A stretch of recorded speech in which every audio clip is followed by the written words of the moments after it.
san chia thành gọi làng san chia cha giàu lời kiềm nhà ná quý giờ là cha tăng nói sinh tu tiếng liều cha giàu nè ta tiếng siêu mày kín quê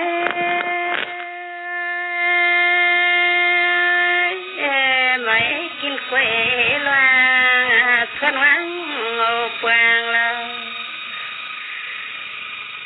sinh ta điều phê xây vị quê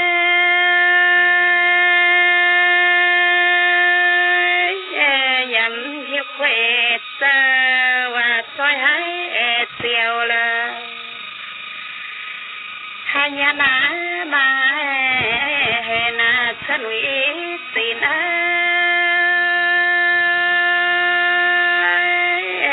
tin sai sao ta na mày kín loạn